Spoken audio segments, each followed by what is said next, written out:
नमो भगवते वासुदेवाय। करवा चौथ व्रत। यह व्रत बहुत ही प्राचीन है। इसका प्रचलन महाभारत से भी पूर्व का है। यह व्रत सुहागिन महिलाओं के लिए बहुत ही उत्तम माना गया है। मान्यता है कि सुहागिनें इस व्रत को अपने पति की दीर्घायु के लिए रखती हैं। कहा जाता है कि इसे पांडवों की पत्नी द्रौपदी ने भी किया था।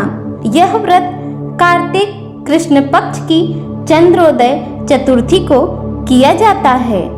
इस बार यह व्रत 1 नवंबर 2023 को रखा जाएगा। कार्तिक मास के कृष्ण पक्ष की चतुर्थी को करवा चौथ कहते हैं। सुहागिन स्त्रियों के लिए यह अति श्रेष्ठ व्रत है। स्त्रियां इस व्रत को अपने पति की लंबी आयु के लिए करती हैं। इस दिन सुहागिन महिलाएं चावल पीसकर दीवार पर करवा चौथ बनाती हैं, जिसे वर कहते हैं। इसके साथ ही करवा चौथ में अपने पति के अनेक रूप भी बनाते हैं, जैसे सुहाग की वस्तुएं में चूड़ी, बिंदी, बिछुआ, मेहंदी, महावर आदि के साथ साथ दूध देने वाली गाय, करुआ बेचने वाली कुम्हारी, ऐसे ही कई प्रकार के चित्र, चूड़ी पहनाने वाली 7 भाई और उनकी इकलौती बहन, सूर्य, चंद्रमा, गौरा, पार्वती आदि देवी देवताओं के भी चित्र बनाए जाते हैं। यदि यह चित्र न बनाया जाए तो आजकल बाजार में चित्र मिलते हैं, जिनको लाकर अपने दीवार पर चिपकाया जाता है। सुहागिन स्त्रियों को इस दिन निर्जल व्रत रखना पड़ता है। रात्रि को जब चंद्रमा निकल आए तब चंद्र को अर्घ्य देकर भोजन करना चाहिए। पीली मिट्टी की गौरा बनाकर उनकी पूजा अवश्य करनी चाहिए। इस दिन व्रत और पूजा के साथ साथ कथा सुनने का भी विशेष महत्व माना गया है। आज हम आपके लिए करवा चौथ की सभी कथाएं लेकर आए हैं, तो हम कथा शुरू करते हैं। पहली करवा चौथ की कथा है। एक साहूकार था जिसके 7 बेटे और एक बेटी थी। सातों भाई व बहन एक साथ बैठकर भोजन करते थे। एक दिन कार्तिक की चौथ का व्रत आया तो भाई बोला कि बहन आओ भोजन करें। तो बहन बोली आज करवा चौथ का व्रत है, चांद उगने पर ही खाऊंगी। तब भाइयों ने सोचा कि चांद उगने तक तो बहन भूखी रहेगी। एक भाई ने दिया जलाया, दूसरे ने छलनी लेकर उसे ढका और नकली चांद दिखाकर बहन से कहने लगे चल चांद उग गया, अर्घ दे ले। बहन अपनी भाभियों से कहने लगी चलो अर्घ दे दो भाभी। तो भाभियां बोली तुम्हारा चांद उगा होगा, हमारा चांद तो रात को उगेगा। बहन ने जब अकेले ही अर्घ दिया और खाने लगी तो पहले ग्रास में बाल आ गया, दूसरे में कंकड़ आया और तीसरे ग्रास मुंह की ओर किया तो उसकी ससुराल से संदेशा आया कि उसका पति बहुत बीमार है, जल्दी भेजो। माँ ने जब लड़की को विदा किया तो कहा कि रास्ते में जो भी मिले उसके पांव लगना और जो कोई सुहाग का आशीष दे तो उसके पल्ले में गांठ लगाकर उसे कुछ रुपए देना। बहन जब भाइयों से विदा हुई तो रास्ते में जो भी मिला उसने यही आशीष दी कि तुम 7 भाइयों की बहन, तुम्हारे भाई सुखी रहे और तुम उनका सुख देखो। सुहाग का आशीष किसी ने भी नहीं दिया। जब वह ससुराल पहुंची तो दरवाजे पर उसकी छोटी ननद खड़ी थी। वह उसके भी पांव लगी तो उसने कहा कि सुहागिन रहो, सपूती हो। तो उसने यह सुनकर पल्ले में गांठ बांध दी और ननद को सोने का सिक्का दिया। तब भीतर गई तो सास ने कहा कि पति धरती पर पड़ा है, तो वह उसके पास जाकर उसकी सेवा करने के लिए बैठ गई। बाद में सास ने दासी के हाथ बची खुची रोटी भेज दी। इस प्रकार से समय बीतते बीते माघ शीष माह की चौथ आई। तो चौथ माता बोली, करवा ले भाइयों की प्यारी करवा ले। लेकिन जब उसे चौथ माता नहीं दिखलाई दी तो वह बोली, हे माता, आपने मुझे उजाड़ा तो आप ही मेरा उद्धार करोगी, आपको मेरा सुहाग देना पड़ेगा। तब उस चौथ माता ने बताया कि पूस की चौथ आएगी, वह मेरे से बड़ी है, उसे ही सब कहना, वही तुम्हारा सुहाग वापस देगी। पौष की चौथ आकर चली गई, माघ की चली गई, फागुन की चली गई, चैत्र, बैसाख, जेठ, आषाढ़, सावन, भादों की सभी चौथ आई और यही कहकर चली गई कि आगे वाली को कहना। असौज की चौथ आई तो उसने बताया कि तुम पर कार्तिक की चौथ नाराज है, उसी ने तुम्हारा सुहाग लिया है, वही वापस कर सकती हैं, वही आएंगी तो पांव पकड़कर विनती करना। यह बताकर वह भी चली गई। जब कार्तिक की चौथ आई तो वह गुस्से से बोली, भाइयों की प्यारी करवा ले, दिन में चाँद उगाने वाली करवा ले, व्रत खंडन करने वाली करवा ले, भूखी करवा ले। तो यह सुनकर वह चौथ माता को देखकर उनके पांव पकड़कर गिड़गिड़ाने लगी, हे चौथ माता, मेरा सुहाग तुम्हारे हाथों में है, आप ही मुझे सुहागिन करे। तो माता बोली, पापिन हत्यारिन, मेरे पांव पकड़कर क्यों बैठ गई? तब वह बोली कि जो मुझसे भूल हुई उसे क्षमा कर दो माता, अब भूल नहीं करूंगी। तो चौथ माता ने प्रसन्न होकर आंखों से काजल, नाखूनों में से मेहंदी और टीके में से रोली लेकर छोटी उंगली से उसके आदमी पर छींटा दिया। तो वह उठकर बैठ गया और बोला कि आज तो मैं बहुत सोया।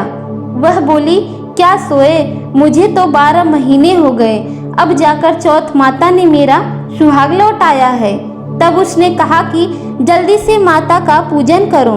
जब चौथ की कहानी सुनी, करवा का पूजन किया तो प्रसाद खाकर दोनों पति पत्नी चौपड़ खेलने बैठ गए।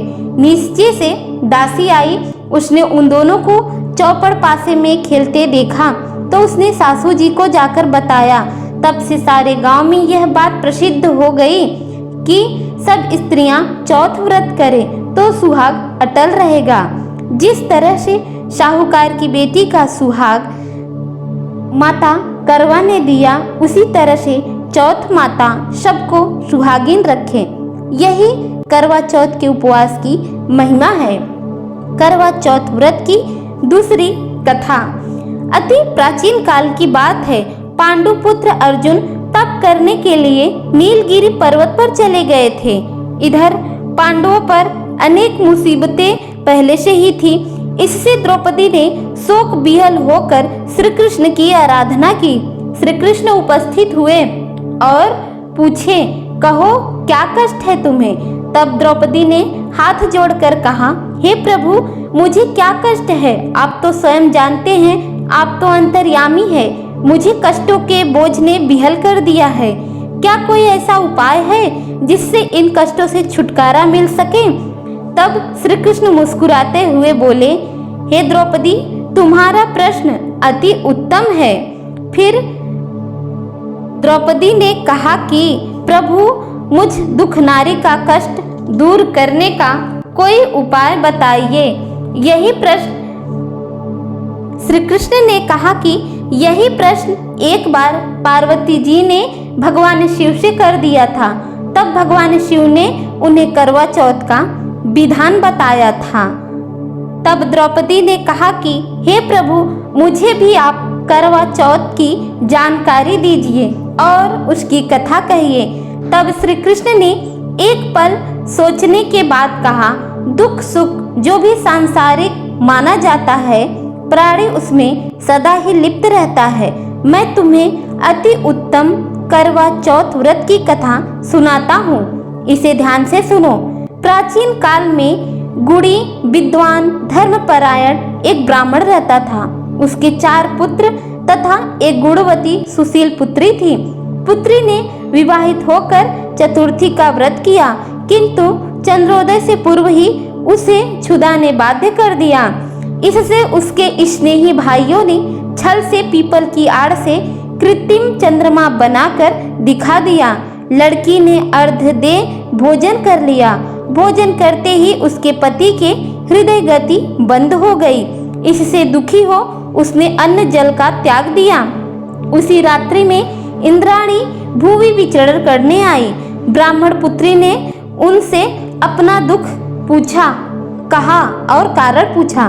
तब इंद्राणी ने बताया, तुम्हें करवा चौथ व्रत में चौथ दर्शन से पूर्व भोजन कर लेने से यह कष्ट मिला है।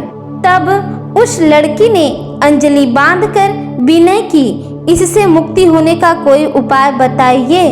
तब इंद्राणी ने कहा, यदि तुम विधि पूर्वक अगली करवा चौथ का व्रत करो तो तुम्हारे पति पुनर्जीवित हो जाएंगे। कन्या ने ऐसा करने का वचन दिया तो उसका पति स्वस्थ हो गया। इस पर उस कन्या ने वर्ष भर प्रत्येक चतुर्थी का व्रत किया और अनंत अखंड सुहाग प्राप्त किया। श्री कृष्ण ने कहा, हे द्रौपदी, यदि तुम इस व्रत को करोगी तो तुम्हारे सभी संकट टल जाएंगे। इस प्रकार द्रौपदी ने यह व्रत किया और पांडव सभी क्षेत्रों में विजयी हुए। इस प्रकार सौभाग्य, पुत्र, पौत्र आदि और धन धान की इच्छुक स्त्रियों को यह व्रत विधि पूर्वक करना चाहिए। इस व्रत में भगवान शंकर की आरती भी की जाती है। करवा चौथ की अगली कथा है। एक ब्राह्मण परिवार में 7 बहुएं थी। 6 बहुओं के मायके वाले बहुत अमीर थे, इसी कारण ससुराल में उनका बड़ा मान था। परंतु छोटी के मायके में कोई न था। वह घर का सारा कामकाज करती, सबकी सेवा करती, पर कोई भी उससे प्यार नहीं करता था। सभी दुत्कारते रहते थे। तीज त्योहार पर भी जब उसके मायके से कोई न आता तो वह बहुत दुखी होती। हर वर्ष की तरह इस वर्ष भी करवा चौथ का व्रत आया। अन्य बहुओं के मायकों से उनके छोटे भाई करवा लेकर आए, पर छोटी के मायके में यदि कोई होता तो करवा लेकर आता। सास भी छोटी को खरी खोटी सुना रही थी। वह दुखी होकर घर से निकल पड़ी और जंगल में जाकर रोने लगी। एक नाग बहुत देर से उसका रोना सुन रहा था। अंत में वह अपने बिल से निकलकर आया और छोटी बहू से पूछने लगा, क्या बात है बेटी, तुम क्यों रो रही हो? छोटी बहू बोली, आज करवा चौथ है, मेरा कोई भाई नहीं है। यदि मेरा कोई भाई होता तो आज जरूर करवा लेकर आता। नाग को छोटी बहू पर दया आ गई।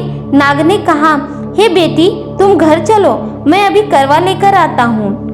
थोड़ी देर बाद नाग ससुराल पहुंचा। ससुराल वाले इतना सामान देखकर चकित हो गए। सास भी प्रसन्न हो गई। सास ने प्रसन्न मन से छोटी बहू को नाग देवता के साथ उसके मायके भेज दिया। नाग देवता ने छोटी बहू को अपना पूरा महल दिखाया और कहा, जितने दिन रहना चाहो आराम से रहो, मन चाहा खाओ, मन चाहा पहनो, पर एक बात याद रखना, सामने रखी नाद कभी मत खोलना। छोटी बहू सारा समय महल में आराम से घूमती काटती, पर नाद के बारे में उसकी उत्सुकता बढ़ती जाती। एक दिन जब महल में कोई न था, उसने नाद को उठाकर देखा तो हजारों छोटे छोटे सांप के बच्चे इधर उधर रेंगने लगे। उसने जल्दी ही नाद ढक दी। जल्दी में एक सांप की पूंछ नाद से कट गई। शाम को नाग के आने पर छोटी ने अपनी गलती स्वीकार कर ली और नाग ने उसे क्षमा भी कर दिया। जब छोटी ने ससुराल जाने की इच्छा की तो उसे धन रत्न आदि देकर विदा भी कर दिया। छोटी के ससुराल में अब उसकी बड़ी इज्जत होने लगी थी। जिस सांप की पूंछ कटी थी उसे सभी बंडा कहकर तंग करते। एक दिन उसने अपनी माँ से पूछा कि मेरी पूंछ कैसे कटी? माँ ने कहा कि छोटी बहू के नाद उठाने और जल्दी से रखने में ही तुम्हारी पूंछ कटी है। तो वह बोला कि मैं छोटी से बदला लूँगा। माँ ने बहुत समझाने पर भी वह नहीं माना और एक दिन चुपचाप छोटी बहू के घर जा पहुँचा और मौका पाकर उसे काटने की सोचने लगा। वहाँ छोटी बहू और उसकी सास में किसी बात पर बहस हो रही थी। तो छोटी बहू कसम खा खा कर कह रही थी कि मैंने ऐसा नहीं किया है। वह कह रही थी कि मुझे सबसे ज़्यादा प्यारा कोई नहीं है, मुझे सबसे ज़्यादा प्यारा मेरा बंडा भैया है। मैं उन्हीं की कसम खाकर कहती हूँ कि मैंने ऐसा कुछ नहीं किया है। जब बंडा ने यह सुना तो वह सोचने लगा कि यह मुझसे इतना प्यार करती है और मैं उसे ही काटने आया हूँ। वह चुपचाप घर चला गया। माँ ने पूछा, ले आए बहन से बदला? तो वह कहने लगा, माँ बहन से कैसा बदला? तभी से बड़े भाई व छोटी बहन दोनों भाई बहन हुए। भाई प्रतिवर्ष चौथ के दिन करवा लेकर जाता और बहन बड़े प्यार से करवा चौथ का व्रत करती थी। करवा चौथ व्रत की अगली कथा है। प्राचीन काल में करवा नाम की एक पतिव्रता स्त्री अपने पति के साथ नदी किनारे एक गांव में रहती थी। कार्तिक माह के कृष्ण पक्ष की चतुर्थी के दिन उसका पति नदी में स्नान करने के लिए गया। स्नान करते समय एक मगरमच्छ ने उसका पैर पकड़ लिया। वह करवा करवा नाम लेकर जोर जोर से अपनी पत्नी को पुकारने लगा। उसकी आवाज सुनकर उसकी पत्नी दौड़कर आई और उसने मगर को कच्चे धागे से बांध दिया। मगर को बांधकर वह यमराज के पास पहुंची और यमराज से बोली, हे भगवान, मगरमच्छ ने मेरे पति को पकड़ लिया है, अतः पैर पकड़ने के अपराध में आप अपने बल से उस मगरमच्छ को नरक में ले जाओ। यमराज ने कहा, अभी मगरमच्छ की आयु शेष है, अतः मैं उसे नहीं मार सकता। इस पर करवा ने कहा, यदि आप ऐसा नहीं करोगे तो मैं आपको श्राप देकर नष्ट कर दूंगी। यह सुनकर यमराज डर गए और उस पतिव्रता स्त्री करवा के साथ जाकर मगरमच्छ को उन्होंने यमपुरी भेज दिया और करवा के पति को दीर्घ आयु प्रदान की। उसी दिन से यह करवा चौथ व्रत मनाई जाने लगी और सुहागिन स्त्रियों के द्वारा व्रत रखा जाने लगा। हे करवा माता, जैसे तुमने अपने पति की रक्षा की, वैसे ही सबके पति की रक्षा करना और सबके पति को लंबी आयु देना। आप सभी को करवा चौथ व्रत की हार्दिक शुभकामनाएं। ओम नमो भगवते वासुदेवाय।